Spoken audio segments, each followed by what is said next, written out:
Whenever a new hunt update releases, everybody starts talking about the same things. Which weapons are broken, which traits are overpowered, whether the battle pass is worth buying, and which loadouts are gonna dominate the event. And don't get me wrong, these conversations matter. I could probably make an entire video explaining why the bomb lance definitely does not deserve to be a 3-slot weapon. And honestly, I might actually do that at some point. But after spending quite a few hours with this update, I genuinely don't think this is where the biggest improvement happened. Because I don't think the best improvement is the new weapon. I don't think it's a trait. And I don't even think it's the amount of content that just has been added to the game. I think the biggest improvement is actually something that is much less obvious. For the first time in years, Crytek actually feels present again. And if you have been playing Hunt Showdown for a long time, then you will definitely understand why this statement impressed me this much. Because by the end of this video, I will talk about the #1 thing that surprised me the most with this update. And surprisingly enough, it wasn't a balance change. The reason this update caught me so off guard is because, on paper, this should have been exactly the kind of patch Hunt historically struggled with. Crytek didn't just tweak a few numbers and call it a day. They completely overhauled the loadout system, they introduced completely new supply areas, and they completely modified specific areas of each map. Usually, whenever developers touch that many spots at the same time, the game crashes, performance drops, and obvious bugs always slip through. At least, this was the expectations a lot of Hunt players have been conditioned to in the past few years. If you've played this game long enough, you probably remember how quickly the conversation switched from "is this update good?" towards "can players even play the game properly?" And that's exactly why this update surprised me.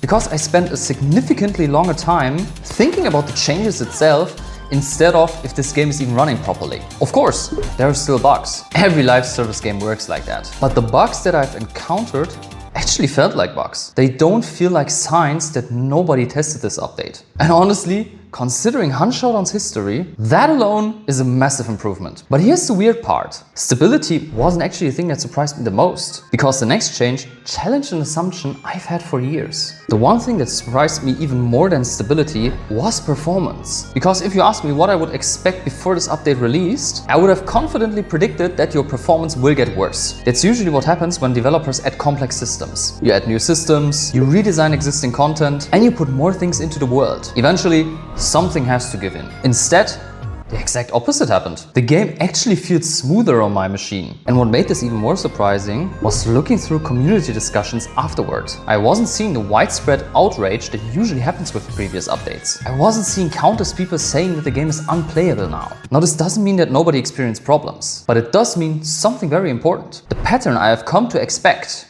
didn't repeat itself. And I think that's incredibly important, because players usually don't lose faith after one thing goes wrong. They lose faith because they feel like they already know exactly how the story is going to end before it even begins. And this time, it genuinely didn't happen. So you're telling me they added more stuff and somehow the game runs better?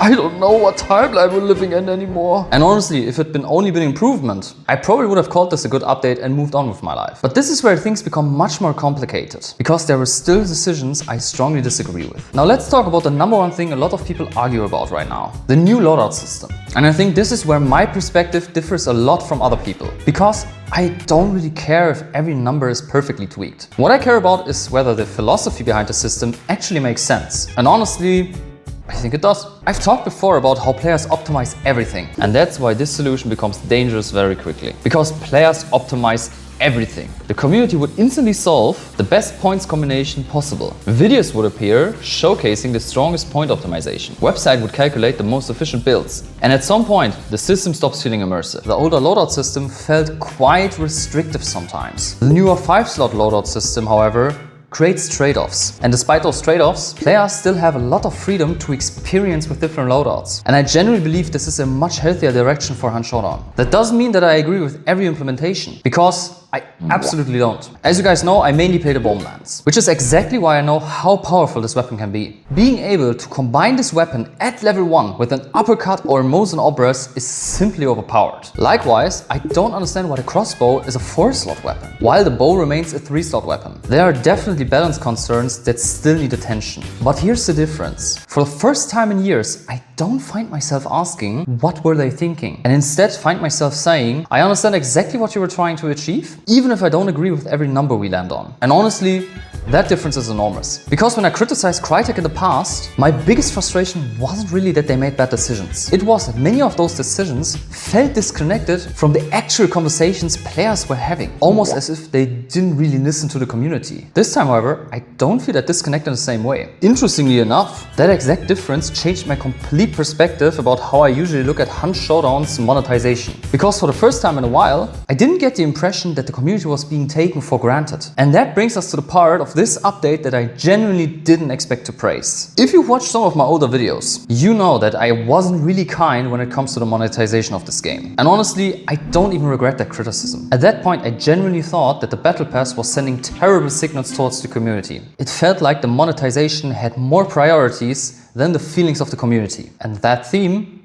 didn't really fit well for me. I disliked a lot of rewards. And I hated the feeling that the best rewards were still outside of the Battle Pass. This time though, I think they actually did a quite good job. Now, are there still recycled ideas? Absolutely. You can still point at specific rewards and say, I have definitely seen this variant before. But overall, the entire package just feels better. The theme works much better, the rewards themselves are more appealing, and perhaps most importantly, the free content is actually way better this season pass than it has been before. And regarding this new story mission, it isn't really revolutionary. They're not gonna change how you experience Hunt Showdown. And as a veteran, I already have all the skins unlocked in the story mission. But that doesn't really matter. They simply give players another reason to log on every day, especially newer players or returning players. And I think that's worth acknowledging. Improvement doesn't require perfection. It simply requires movement in the right direction. And if this Battle Pass had been released right after my previous criticism, I don't think I would have reacted nearly as negative. But none of the improvements would have mattered if Crytek had repeated the same mistake that frustrated me the most in the past. Because the next point was the entire reason I became so critical of them in the first place. The biggest criticism I had with Crytek wasn't really the bugs. It wasn't monetization and also not balancing. It was communication. The reason why previous update had frustrated me so much weren't because problems existed. Problems exist in every game. The frustration came from feeling like nobody was standing on the other side of the conversation. So many people have dealt with these problems over 2 years now. Ever since they re-released this game, we've had these problems constantly. And guess what? Crytek always reacts the same. No acknowledgement about your problems, no acknowledgement that you guys can't play the game, no acknowledgement that they fucked up again. No. It's always, we hope you enjoy the new game. By the way, we fixed the problem with the DLC so you can give us money again. Thank you very much. Oh, you still have problems? I don't give a shit. Players would report issues, explain why they were upset, and desperately try to communicate why something wasn't working. And yet, it often felt like the only thing receiving immediate attention was the next opportunity to spend money. And that was the criticism that mattered most to me. Because if players feel ignored for longer periods of time, they eventually stop caring. Not because they suddenly hate the game, but because they stop feeling that something will improve. This update felt different, however. When smaller issues appeared, they were acknowledged very quickly. Known problems were publicly addressed. Balanced discussions weren't ignored. And community feedback wasn't just brushed aside. It was recognized. I looked through the announcement after this update launched, and the difference genuinely surprised me. Instead of seeing post after post trying to sell me something, most of the communication was actually about the game itself. It was about known issues, community feedback, and ongoing discussions. Honestly, that changed everything for me. Because players can forgive mistakes remarkably quickly when they believe that somebody is listening. What they struggle to forgive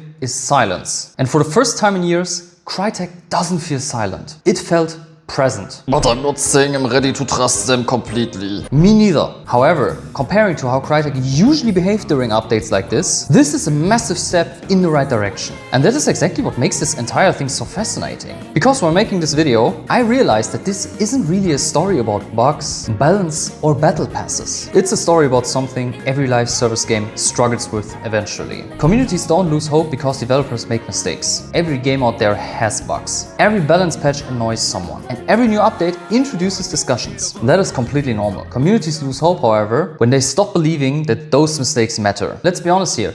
If you believe that your feedback doesn't really matter, would you still get feedback? If you believe that criticism gets ignored, would you bother criticizing? And if you believe that every update will repeat the same cycle, would you really come back to the game then? I remember a lot of people who I used to play Hunt Showdown with. Most of them didn't quit because they suddenly hated the game. They quit because they stopped believing that something would actually improve. And that's what makes this issue so dangerous. Because losing trust isn't really dynamic. It happens slowly. One frustrating update becomes two become three. And then eventually, people will stop logging in. Not because they don't love the game anymore, but because they believe that loving it doesn't really matter. And maybe that's why this update surprised me this much. Not because every decision was perfect, but because for the first time, I noticed myself thinking, maybe things are actually improving. And to be completely transparent here, I did not expect to feel this way about Within Showdown. Which brings me back to the question that I started this video with. Did Crytek finally learn? Honestly, I think the answer is much more complicated than both sides of the community would like it to be. Because I don't believe that Crytek has become the best developer overnight. However, I think that they handled this update like a company that finally understood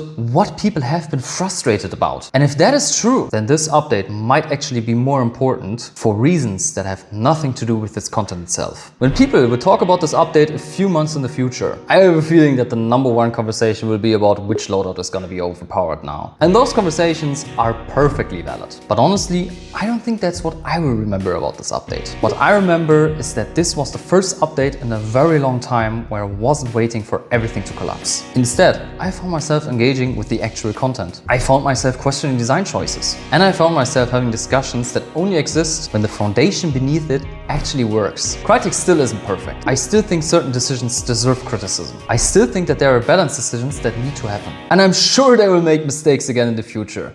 They're German after all. But for the first time in years, I don't see the pattern that frustrated me this much before. They haven't earned blind trust, and they certainly haven't erased their history. But they have earned something I genuinely didn't expect to give them. The benefit of the doubt. Because trust isn't rebuilt through one flawless update. It's rebuilt the same way it has been destroyed. Through consistency. And if Crytek keeps moving in this direction, then maybe this wasn't just a surprisingly good patch. Maybe it was the first time they actually learned. And by the way, if you enjoy short, high-density analysis like this one, focused on why games succeed and why they miserably fail, that's exactly what this channel does. Subscribing makes sense.